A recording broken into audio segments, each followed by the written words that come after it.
आजकल mental health की बहुत ज़्यादा चर्चा हो रही है। डेफिनेटली थेरेपी की एक जगह होती है, डॉक्टर्स की एक जगह होती है, क्योंकि ये एक दिमाग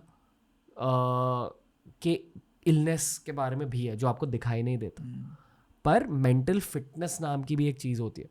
जैसे हम जिम जाते हैं एक्सरसाइज करने के लिए, दिमाग की भी एक्सरसाइज होती है। करेक्ट। जो दुनिया के टॉप एथलीट्स हैं सारों ने इस मेंटल फिटनेस पर भी फोकस किया है। अर्लिंग हालैंड नाम के एक टॉप फुटबॉलर है आज, माइकल जॉर्डन ने किया, विराट कोहली ने खुद किया। इस मेंटल फिटनेस के बारे में आप क्या कहना चाहोगे एक सनातन धर्म के पर्सपेक्टिव से, ताकि लोग समझे बिल्कुल कि हमारे देश में ऐसी प्रैक्टिसेस छिपी हुई हैं, पर आपको उनके बारे में तब पता चलेगा जब आप एक्चुअली खुद के जीवन में उन्हें अपनाओगे, उसके बाद आपको फायदे समझेंगे। करेक्ट। नहीं, बिल्कुल सही बात बताई आपने। 2020 में ऑलमोस्ट 1.54 लाख सुसाइड्स हुए थे भारत में, 2021 में 1.64 लाख, और फिर 2022 में 1.70 लाख। तो मतलब ऑलमोस्ट 370 पर डे के हिसाब से ये बहुत बड़ी समस्या चल रही है जी। लोग आशाहीन होते जा रहे हैं। तो जब हम मेंटल हेल्थ या मानसिक स्वास्थ्य की चर्चा करते हैं तो स्वास्थ्य का अर्थ क्या होता है? स्वास्थ्य का अर्थ होता है कि जो मशीन या शरीर जिस चीज़ के लिए बना हुआ है वो पूरी तरह उसके लिए कार्य करे। It works as per its design, as per its design, the way it is design, जिस तरह डिज़ाइन किया गया है आपका मन। हाँ, तो पहले मैं शरीर की बात कर रहा हूँ जी। तो शरीर के बारे में जब अपन बात करते हैं तो शरीर में कुछ वायरस आ गया, बैक्टीरिया आ गया, कोई भी बाहर से कुछ ऑर्गेनिज्म आ गया तो अंदर दर्द होता है जी। तो दर्द को देखकर व्यक्ति डॉक्टर के पास जाता है।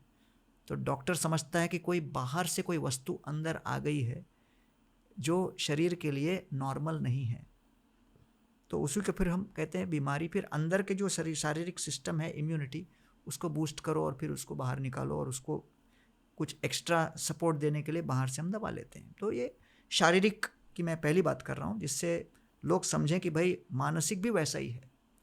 मन को कहते हैं सूक्ष्म शरीर। तो गीता में भगवान कहते हैं कि पृथ्वी जल अग्नि वायु आकाश, भूमिर आपो अनलो वायु खम मनो बुद्धिर एवच अहंकार इतियम में भिन्ना प्रकृतिर अष्टधा। तो सनातन धर्म की दृष्टि से ये 8 तत्वों को एक साथ समझना आवश्यक है। पृथ्वी जो कि अर्थ, जल, शरीर के अंदर 70% वाटर है, अग्नि जो अंदर हमारी अग्नि जठराग्नि चल रही, वायु जो कि अंदर जो वायु है वात है, आकाश जो स्पेस है, ये स्थूल शरीर बताया गया है। जी। फिर सूक्ष्म शरीर को कहते हैं मन, माइंड, बुद्धि, इंटेलिजेंस, अहंकार, ईगो। तो ये और सटल होते चले जाते हैं, सूक्ष्मता बढ़ती जाती है। पृथ्वी से अधिक सूक्ष्म पृथ्वी, भूमिर आप इस जल, अनल अग्नि वायु, फिर आकाश, फिर मन, बुद्धि, अहंकार। सो सबसे सूक्ष्म, द सटलेस्ट इज ईगो। ऊपर के 5 जिनको आपने नेम किया वो फिजिकल बॉडी है, वो फिजिकल बॉडी, और ये जिसे इंग्लिश में कहते हैं एस्ट्रल बॉडी। हाँ, सटल बॉडी। अभी इसे हिंदी में और आसानी से कैसे समझाएं? हाँ, इसको सूक्ष्म शरीर कहते हैं, सटल बॉडी कहते हैं, या हिंदी में इसको कह सकते हैं कि मन, बुद्धि और अहंकार स्वरूप देह, जी, जो आत्मा को लेके चलता है। जी। व्हीकल या कहते हैं ना, वाहन, आत्मा का वाहन। अगर आप लोगों ने डॉक्टर स्ट्रेंज देखी है उसमें एस्ट्रल बॉडी दिखाई जाती है। यानी कि for lack of a better word, अगर मूवीज में किसी का भूत दिखाया जाता है वो एस्ट्रल बॉडी होती है। सॉरी सर, ऐसा एग्जाम्पल दिया, आप उसके बारे में बात कर रहे हैं। फिजिकल बॉडी के डेथ के बाद करेक्ट, फिर आपकी एस्ट्रल बॉडी होती है। करेक्ट, अभी बताइए। परफेक्ट।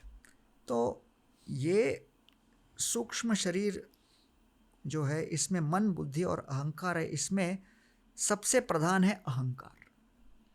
तो जो मानसिक पीड़ा लोग अनुभव करते हैं उसका केंद्र ये अहंकार है। अहंकार का शब्द क्या है? अहंकृति मकारस्यात् न कारतन निषेधक तस्मात् तो नमसा क्षेत्री स्वातंत्र्यम प्रतिषिध्यते।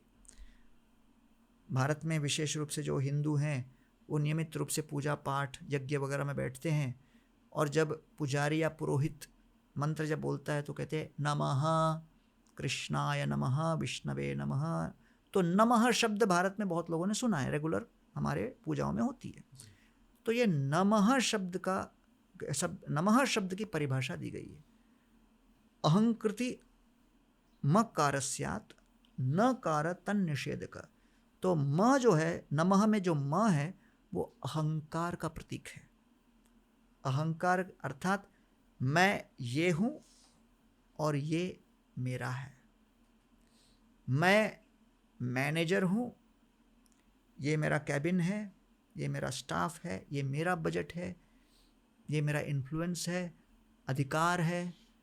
तो जैसे मैं अपने एक मित्र के पास गया था जिसका हार्ट अटैक हो गया था, तो मैंने कहा हार्ट अटैक क्यों हो गया? तो उसने कहा प्रमोशन होने वाला था, मैं एक्सपेक्ट कर रहा था कि मैं अगले लेवल पे जाऊंगा, लेकिन मेरे से जूनियर लेवल वाले को मेरा बॉस बना दिया गया। तो मैंने कहा ठीक है, पगार तो बंद नहीं किया ना। अरे पगार बंद नहीं किया, लेकिन पैसे ही थोड़ी सब कुछ हैं। मेरी आइडेंटिटी का क्या होगा, व्यक्तित्व का क्या होगा? तो इसलिए जब लोगों की अपनी आइडेंटिटी बनती है, उपाधियां कहते हैं जिसको, जब इन उपाधियों में हमारे अनुमति के बिना अचानक तात्कालिक क्रांति हो, हमारी अपेक्षा के विपरीत कुछ परिवर्तन हो, वो बहुत ज़्यादा हमको अफेक्ट करता है।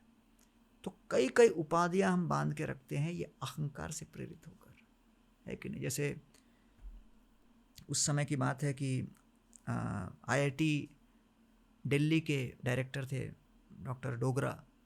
तो उनके पास एक महिला गई अपने पिताजी और बेटे को लेके, और जाकर कहने लगी कि भाई IIT दिल्ली में हमारे बेटे का दाखिला करा दो। तो उन्होंने नंबर देखे, एकेडमिक रिकॉर्ड देखा, बोला कि IIT दिल्ली में मुश्किल है, लेकिन इनका हम इंग्लैंड में कहीं करा देंगे। अपने रेफरेंस से, मेरे मित्र हैं उनको।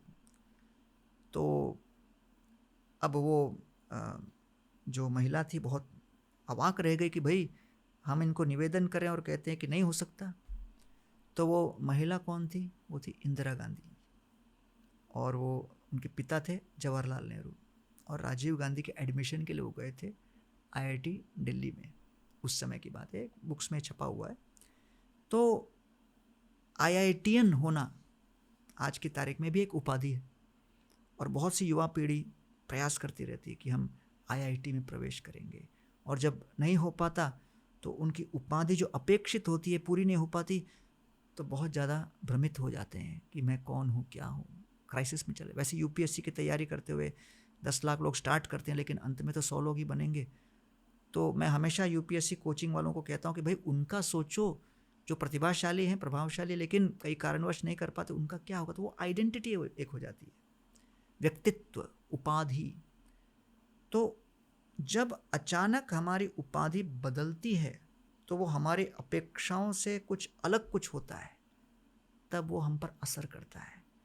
आजकल युवा पीढ़ी में मैं देखता हूँ कई युवा मेरे पास आते हैं, बोलते हैं हमारा रिलेशनशिप ब्रेकडाउन हो गया है ना, संबंध जो थे अचानक टूट गए, और बहुत पीड़ा हो रही है। क्यों? क्योंकि वो एक हमारी आइडेंटिटी, व्यक्तित्व बन जाता है। ये हमसे जुड़े हुए, हम इनसे जुड़े हुए, अचानक जब टूटता है तब एक वैक्यूम आ जाता है, एक खालीपन आ जाता है। तो इसलिए यहाँ पर सनातन धर्म के दृष्टिकोण से बताया गया है कि हमारी ये सब बदलती हुई कई उपाधियां होंगी, लेकिन जीवात्मा होने के नाते हम लोगों को विचार करना है कि मैं भगवान का एक नित्य अंश हूँ, दास हूँ, अर्थात मैं सनातन हूँ। इसलिए रामायण में रामचंद्र जी का राज्याभिषेक होने के एक दिन पूर्व, या जिस दिन होने वाला था, उस दिन उनको समाचार दिया गया आपको वनवास में जाना है। अब सोचिए, मैं राजकुमार हूँ, एक उपाधि हो गई। अचानक अब मैं वनवास में हूँ, वल्कल वस्त्र धारण करके, जटाजूट धारण करके, निर्धन होकर केवल कंदमूल के ऊपर जीने वाला हूँ अगले 14 वर्ष। तो रामायण क्या दर्शा रहा है कि हमारी उपाधियाँ काल के प्रभाव से, दैवी इच्छा से क्षण भर में बदल सकती है।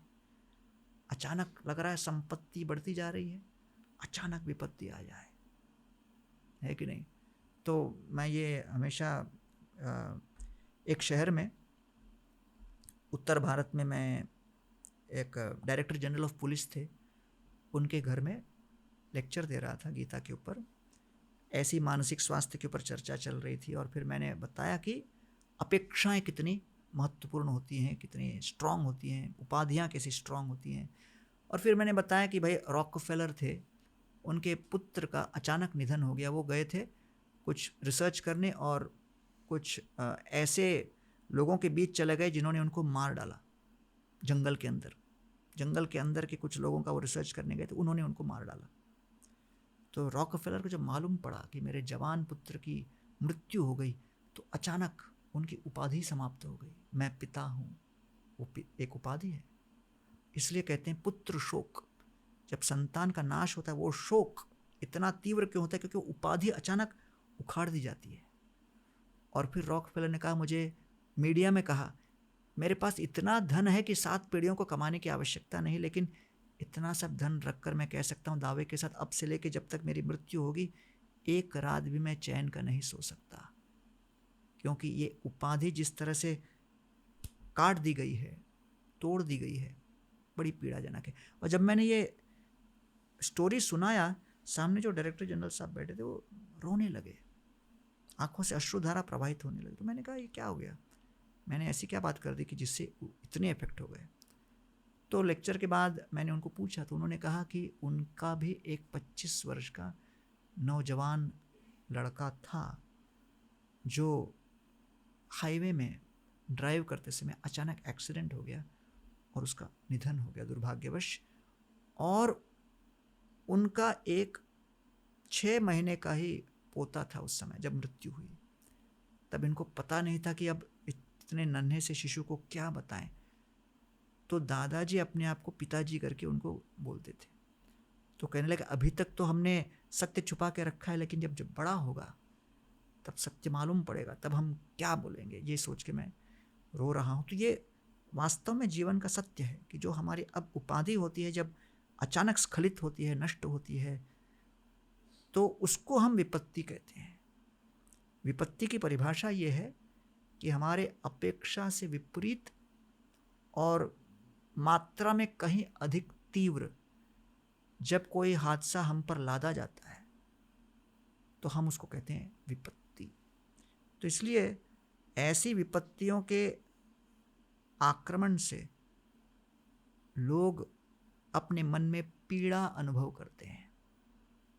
क्रोध, द्वेष, काम, लोभ, मोह, काम, क्रोध, लोभ, मोह, मद, मत्सर, ये सब उसी का परिणाम है कि हम अलग अलग उपाधियों से अलग अलग इच्छाओं को पूर्ण करने की संकल्पना करते हैं।